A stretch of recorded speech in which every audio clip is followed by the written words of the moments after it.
تنخوا څومره ده رشا به دروغ بنوي یاره ما تنخوا خو چې دا 300 ده دی خو بیا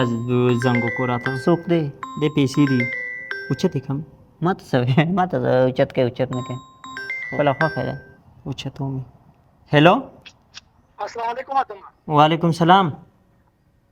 څنګه چل دی ادمه خیر ته پیسو څه طریقه وکړه شکر دی پیسې خیر یو 2 ورځې وخت راکړه ښه څنګه 2 ورځې هغه بل هفته ویل 2 ورځې اوس دې پسې بیا ویل 2 ورځې 2 ورځې اوس ته ګورم تا به ناستو قرض ولې نه راکړي خیر ګوره 2 ورځې بعد به درکړم انشاءالله در کوم که نه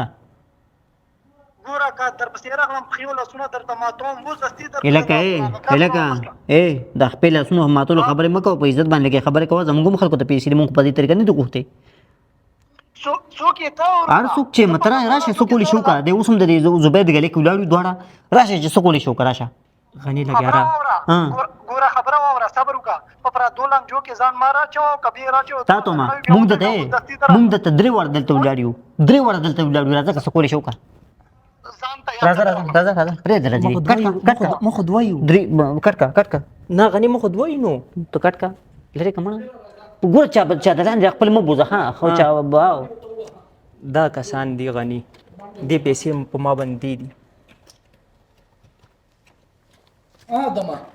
اوس مې د وخت کالو کو قرض خو نه راکوي کله یو هفته او کله 2 ورځې او کله 3 ورځې د بل هلک څوک چې مسري خبرې وکړي دا تماوي نه داسې کسانو سره ډیوالي مه کوه چې اول د بل هلک څوک چې دمکي وکړي ګډې وډې ویلې شي چې راځي راشه اوس داسې ګلې یم خو یې لرته هرڅه د څوک وایي خو زه خیم کنه چې څوک په خبره پوه شوې تا تماوي داسې بې غیرته کسانو سره دوستانه مه ساته کوم چې تا ته کوم بې غیرته اکه چې دمکي دي د ورکړه په موبایل باندې او بیا وتښتېدو ته تماوي نه داسې کسانو سره لابدې مه ساته تښتېدو اوس داسې لا نړو پوه شوې وروره دا ته مونږ د هغه طرفه نه مونږ بخښنه غواړو په خبره پوه شوې او که مونږ راته